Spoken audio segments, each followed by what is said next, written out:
Quem começou a assistir Manderley assim desavisado não deve ter entendido nada, né? Porque realmente você vê os atores circulando por cenários assim esboçados, né? Os elementos cênicos reduzidos ao mínimo, alguns assim só sugeridos pela sonoplastia. Que isso? É teatro filmado, é cinema? É uma mistura de todas as coisas, né? Porque o dinamarquês Lars von Trier sempre gostou de quebrar as barreiras do cinema.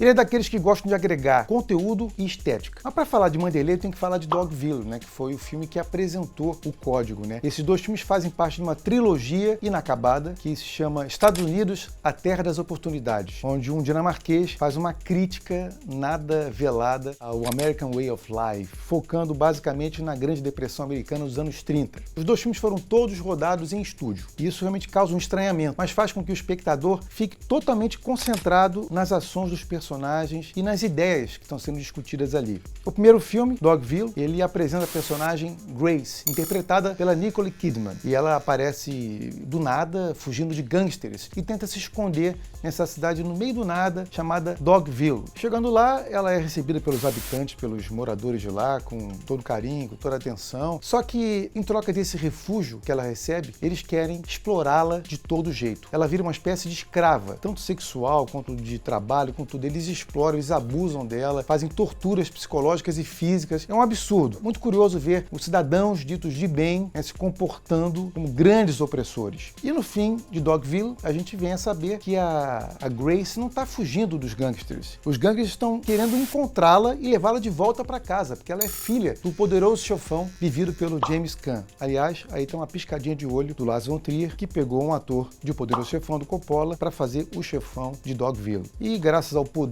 do pai dela, né, ela tem a chance de se vingar de maneira violentíssima de toda a população de Dogville. E o filme termina aí com essa vingança e segue viagem. E essa viagem vai chegar a Manderley, que é o segundo filme da trilogia inacabada de Lars von Trier. Só que nesse filme, a Grace é vivida pela Bryce Dallas Howard. E o pai dela é interpretado pelo Willem Dafoe. Tem uma razão para isso, eu já vou explicar. Assim que ela chega numa região assim isolada do Alabama, uma plantação de algodão, ela fica chocada em ver um escravo sendo castigado, né? E ela quer parar ali, ela quer fazer justiça, ela convence o pai a deixar metade dos homens dele com ela, para ela estabelecer uma sociedade democrática ali, né? Porque a escravidão já tinha sido abolida há 70 anos, mas nesse lugar especificamente do Alabama, em Manderley, ainda existia a escravidão. Só que os escravos, eles se comportaram de uma forma muito curiosa, né, com a vinda da Grace querendo libertá-los. Eles ficaram meio desconfiados disso, ficaram com medo da liberdade. Não estavam acostumados com esse estilo de vida, né? E assim que eles se tornam livres, também tem as responsabilidades de homens livres. Eles viram sócios. Eles são transformados em sócios daquela plantação de algodão. O que acontece? A Grace não sabe nada de administração de plantação de algodão. E eles também não. Eles sabem responder ordens, né? Ser, assim, comandados pelos patrões.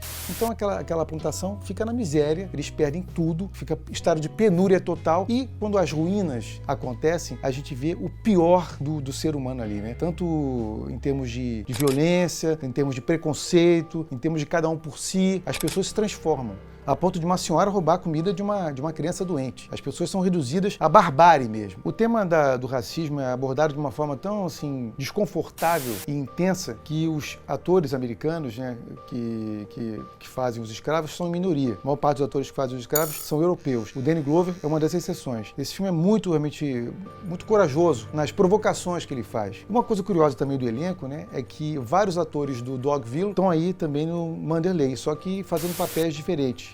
Inclusive isso aumenta a impressão de a gente estar vendo uma companhia de teatro, né? Que os atores se repetem de peça para peça, mas em papéis diferentes. E essa substituição da Nicole Kidman e do James Caan se deve ao fato dela não ter conseguido conciliar a agenda de filmagens dela para fazer a continuação. Pelo menos foi o que ela alegou, né? As atrizes, elas sempre entram em atrito com Lars von Trier, né? Que é tido como uma espécie de tirano no set. Mas ela disse que foi problema de agenda, então a gente vai acreditar nela. O James Caan não quis fazer porque ela não foi fazer. Mas, na verdade, ele ficou muito engasgado com um tom, um teor de crítica virulenta aos valores americanos, e ele, sendo um conservador, não conseguiu engolir isso. Aí chegou o Willem Dafoe e deu conta do recado muito bem. E a Bryce Dallas Howard também está espetacular como uma versão mais jovem da Nicole Kidman, como a Grace. Aliás, muita gente se incomodou pelo fato de um dinamarquês se ousar fazer uma crítica aos valores americanos, né? Sendo que ele nunca botou os pés no país. Mas ele trouxe o olhar estrangeiro, o distanciamento crítico, né? Essa provocação dele, inclusive na narração, né? Se você